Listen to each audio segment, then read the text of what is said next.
दोस्तों, बेकार का पश्चाताप उसे कहते हैं जब इंसान सोचता है कि जो हुआ वह नहीं होना चाहिए था। कोई तरकीब लगा ली होती, या फिर कोई उपाय सूझ गया होता, किसी से थोड़ी सलाह ले ली होती, या फिर खुद की सूझबूझ इस्तेमाल की होती, तो आज ये गलती नहीं होती। इस तरह पश्चाताप करने का कोई लाभ भी नहीं है, क्योंकि आप अतीत को बदलने का प्रयास कर रहे हैं। लाख कोशिश करेंगे तब भी अपने अतीत को आप बदल नहीं पाएंगे। इसीलिए इस तरह के पश्चाताप केवल चिंता पैदा करते हैं, लेकिन यही पश्चाताप बड़े काम के सिद्ध हो सकते हैं। अगर मनुष्य सीख लेकर खुद को बदलने का प्रयास करें, क्योंकि आप अतीत नहीं हो, आप अभी पूरी तरह से हुए नहीं हो रहे हो, तुम आने वाले भविष्य हो, इसीलिए तुम खुद को बदल सकते हो। और अगर अतीत की गलतियां से सीख लेकर खुद को बदलने का तुम प्रयास करते हो, तो सही मायनों में वही पश्चाताप काम का होता है। आज की इस कहानी के माध्यम से मैं आपको कुछ ऐसे तरीके बताने वाला हूं जिनसे आप अपने अतीत की गलतियां को भूलकर आप अपने आप को एक नया इंसान बना सकते हैं। जो लोग खुद पर संदेह करते हैं, अपने ही विचारों में उलझे रहते हैं, अतीत की गलतियां, अतीत के कर्म उन्हें परेशान करते रहते हैं, उनके लिए ये तरीके वरदान साबित होंगे। तो चलिए एक कहानी शुरू करते हैं। जीवन में 30 साल मेहनत करने के बाद भी जब इंसान को उसके कर्मों का फल नहीं मिलता, तो वो अंदर से निराशा हो जाता है। कुछ ऐसा ही एक सन्यासी के साथ हुआ था। उसने सन्यास सोचकर ग्रहण किया था कि मैं सत्य की खोज किसी भी कीमत पर करके ही रहूंगा।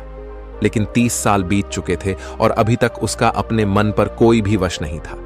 जब भी उसकी नजर सुंदर स्त्रियों पर पड़ जाती तो उसके मन में कामुक विचार उठने लगता। जब भी वह अकेले में बैठता तो उसे खुद पर पश्चाताप होता कि वह क्यों सन्यासी बन गया। वह भी अच्छा पैसा काम सकता था, अच्छा परिवार बसा सकता था, उसके भी बच्चे हो सकते थे, पत्नी हो सकती थी, लेकिन यह सारे सुख त्याग कर मैं जंगल में क्यों चला आया। और इसी तरह के विचारों से वो बहुत ज्यादा नकारात्मक हो गया था। छोटी छोटी बातों पर गुस्सा हो जाना, किसी कामयाब आदमी को देखकर अंदर जलन पैदा होना, और इसी तरह की नाना प्रकार के विचार उसे परेशान करते रहते थे।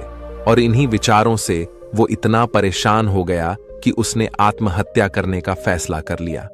वो चाहकर भी अपनी पुरानी जिंदगी में वापस नहीं जा सकता था, क्योंकि उसने सबके सामने संन्यास लिया था। और संन्यास लेने के बाद इंसान का घर परिवार सब कुछ पीछे बिछड़ जाता है। वह एक पहाड़ी के ऊपर खड़ा हुआ था और नीचे देखते हुए उसके मन में अभी भी वही विचार चल रहे थे कि अगर मैंने अपने जीवन में सही फैसला लिए होते, कोई तरकीब लगा ली होती, या फिर कोई उपाय सूझ गया होता, किसी से थोड़ी सलाह ले ली होती, या फिर खुद की सूझबूझ इस्तेमाल की होती, तो आज मुझे आत्महत्या करने की जरूर ना पड़ती। वह पहाड़ी से छलांग लगाने वाला था। तभी खुशकिस्मती से वहां पर एक और सन्यासी पहुंच गया। जब उसने उस सन्यासी को पहाड़ी पर खड़े हुए देखा तो उसे समझते देर ना लगी कि पूरा मामला क्या है। इस 20 सन्यासी ने चिल्लाकर उस युवा सन्यासी से कहा कि भंते, जहां से छोड़कर जा रहे हो वापस वहीं से शुरुआत करनी पड़ेगी, सोच लो। युवा सन्यासी गुस्से में टपाक से बोल पड़ा कि क्यों वहीं से शुरुआत करनी पड़ेगी, इस बार मैं वो गलतियां नहीं करूंगा जो मैंने पहले की थी। युवा सन्यासी ने रोते हुए कहा कि मानता हूं कि अनजाने में मुझसे कुछ गलतियां हुई हैं, लेकिन ऐसा नहीं है कि वो गलतियां मैं हमेशा दोहराता रहूंगा। उन गलतियां से मैंने बहुत बड़ी सीख ली है, लेकिन बदकिस्मती यही है कि उन गलतियां को अब ठीक नहीं किया जा सकता। यह सुनकर वृद्ध सन्यासी जोर जोर से हंसने लगा। आसमान में बिजलियां कड़क रही थीं और वो वृद्ध सन्यासी चिल्ला चिल्लाकर एक ही बात कह रहा था कि अतीत में हुई गलतियां कोई नहीं सुधार सकता, क्योंकि बीता हुआ समय कभी लौट कर वापस नहीं आता। मूर्ख होते हैं वो लोग जो सोचते हैं कि मैं अतीत को बदल सकता हूं। उनसे बड़ा अज्ञानी इस दुनिया में कोई दूसरा नहीं हो सकता है, क्योंकि जब तुम समय को ही वापस नहीं मोड़ सकते तो तुम अपने अतीत को कैसे बदल सकते हो। लेकिन जो समझदार और ज्ञानी मनुष्य होते हैं कि एक बेहतर और अनुभवी इंसान बनने के लिए जीवन में गलतियां करना कितना जरूरी होता है। गलतियां के कारण ही तुम सीख लेकर भविष्य में खुद को बदलना चाहते हो, खुद को एक बेहतर इंसान बनाने का प्रयास करते हो। जब तक तुम्हें खुद की कमियां ही पता नहीं चलेगी, तब तक तुम अपने आप को बेहतर बनाने का प्रयास कैसे करोगे। और कमियां सिर्फ गलतियां की वजह से ही पता चलती है। गलत करते हैं वह माँ बाप जो अपने बच्चों को गलतियां करने का मौका ही नहीं देना चाहते। जीवन वो युद्ध का मैदान होता है जहां पर एक इंसान गलतियां करके खुद को योद्धा बनाता है। और जो इंसान यह सोचता है कि मैं जीवन में कोई भी गलती ही नहीं करूंगा, तो इसका मतलब यह है कि जीवन के रण क्षेत्र में वो हिस्सा ही नहीं लेना चाहता। और जो इंसान युद्ध के मैदान से भाग खड़ा होता है उसे कायर कहते हैं, कायर होते हैं। ऐसे लोग जो अपने अतीत की गलतियां से डरकर नई शुरुआत ही नहीं करते हैं। जीवन तो चलते रहने का नाम है। चलते हुए इंसान गिरता भी है, रोता भी है, लेकिन रुकता कभी नहीं है। वो फिर खड़ा होता है, फिर चलता है, क्योंकि जीवन चलते रहने का नाम है। बूढ़े सन्यासी ने कहा कि आज मैं तुम्हें ऐसे 5 तरीके बताने वाला हूं जिनका पालन पुर करके तुम अपने अतीत की गलतियां को अपनी ताकत में बदल सकते हो। बूढ़े सन्यासियों ने पूछा कि क्या तुम वो तरीके सुनना पसंद करोगे? अगर सुनना ही चाहते हो तो पूरा ध्यान लगाकर सुनना।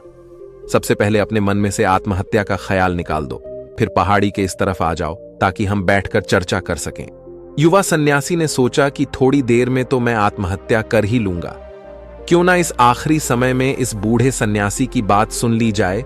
तो यही सोचकर उसने उस बूढ़े सन्यासी से कहा कि तुम्हें 5 तरीके बताने में ज्यादा समय नहीं लगना चाहिए। जल्दी से अपनी बात खत्म करो, फिर मुझे आत्महत्या करनी है।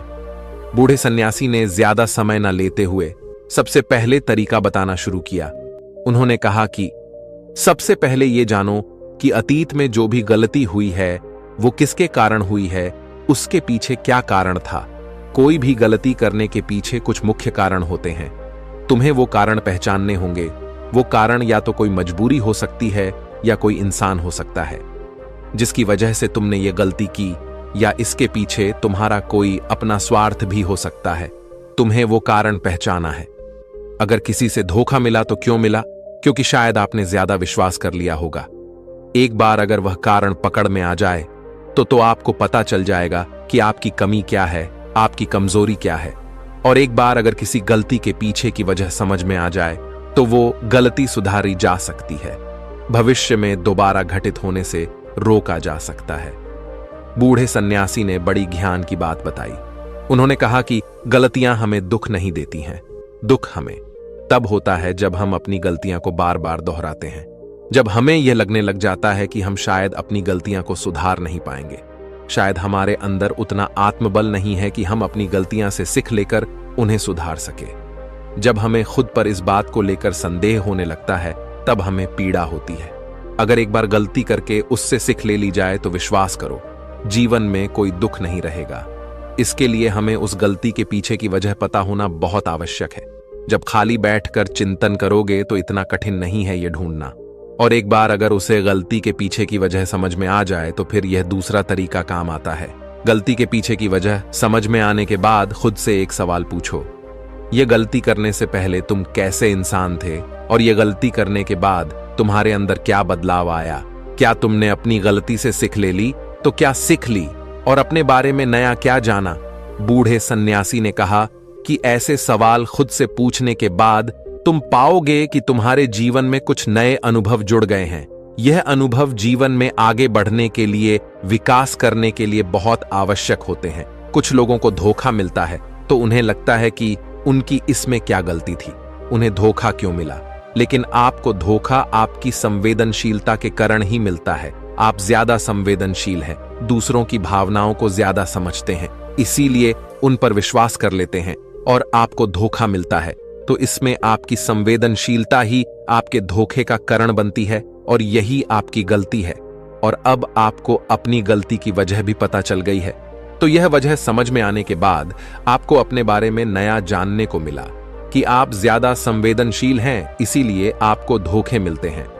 अगर एक बार आपने अपने बारे में निरीक्षण करना शुरू कर दिया तो आपको अपने बारे में बहुत सी अद्भुत बातें भी पता चलती जाएगी। आप खुद आश्चर्यचकित हो जाएंगे कि आप अपने आप को कितना जानने लगे हैं। इसीलिए खुद का निरीक्षण करना बहुत आवश्यक होता है। और तीसरी तरीके से हम खुद से संकल्प करते हैं, दृढ़ संकल्प लेते हैं कि हम भविष्य में कभी भी ये गलती नहीं दोहराएंगे। कोई नई गलती कर लेंगे, कोई नई सीख मिलेगी, लेकिन ये गलती दोबारा कभी नहीं दोहराएंगे। बूढ़े सन्यासी ने बताया कि 3 तरह के लोग होते हैं।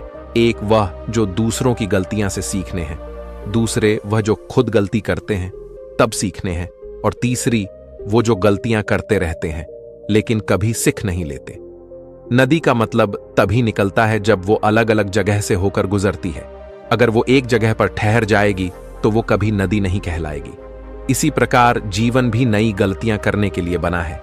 इसीलिए जो गलती तुमने एक बार कर दी तो उसके बाद खुद से दृढ़ संकल्प ले लो कि नई गलती होगी तो ठीक, वरना यह गलती जीवन में कभी नहीं दोहराऊंगा। तभी आप जीवन के प्रति बुद्धिमान हो सकते हैं, बुद्धिमानी से भरा जीवन जी सकते हैं, वरना तो एक जानवर के जीवन में और तुम्हारे जीवन में कोई फर्क नहीं रहेगा। चौथा तरीका बताते हुए सन्यासी ने कहा कि कई बार हमें अपनी गलतियां का पहले ही एहसास हो जाता है। गलती होने से पहले ही हमें पता चल जाता है कि हमसे गलती होने वाली है। इसीलिए अगर गलती होने से पहले आपको एहसास हो रहा है तो आप बहुत खुशकिस्मत हैं और आप उस गलती को होने से रोक सकते हैं। ब्रह्मांड हमें संकेत देता है, हम सब ने महसूस भी किया होगा, लेकिन हम फिर भी उसे नजरअंदाज कर देते हैं, जिसका परिणाम हमें भविष्य में भोगना पड़ता है। धीरे धीरे जब आप अपने अतीत की गलतियां से सीखने लगता है तो आपका अनुभव बढ़ने लगता है, जीवन के बारे में समझ पैदा होती है, और जब समझ पैदा होने लगती है तो गलतियां को होने से रोका जा सकता है। अपनी बुद्धिमानी का इस्तेमाल करिए, चिंतन करिए कि कोई काम आप कर रहे हैं उसका परिणाम क्या हो सकता है, क्या ये कोई गलती तो नहीं कहलाएगी, और इसी तरह आप जीवन के लिए परिपक्व बनते जाते हैं। यही आपका विकास है और सभी मनुष्यों को यहां से होकर गुजरना ही होगा, वरना तो जीवन वहीं पर ठहर जाएगा, आगे नहीं बढ़ेगा। आगे बढ़ाना है तो इस तरीके की प्रणाली अपनानी होगी। आखिरी और सबसे महत्वपूर्ण सीख, अगर तुम गलतियां से अनुभवी इंसान बन चुके हो तो अब तुम दूसरों के लिए मार्गदर्शक का काम कर सकते हो, दूसरों के लिए दीपक बनकर उन्हें रोशनी दे सकते हो। आखिरकार हम वैसे ही बन जाते हैं जैसा हम सोचते हैं, और जब आप दूसरों की सहायता करने की सोचते हैं तो आप खुद एक बेहतर इंसान बनते चले जाते हैं। फिर प्रकृति आपकी सहायता करती है, ब्रह्मांड आपको रास्ता दिखाता है, और आप जब मानव जाति का कल्याण करने के कार्य में लग जाते हैं तब वो शास्त्रों में सबसे श्रेष्ठ कार्य माना जाता है। इससे श्रेष्ठ कार्य कोई हो नहीं सकता है जो मनुष्य समस्त जीव जंतुओं और मानव जाति के कल्याण के बारे में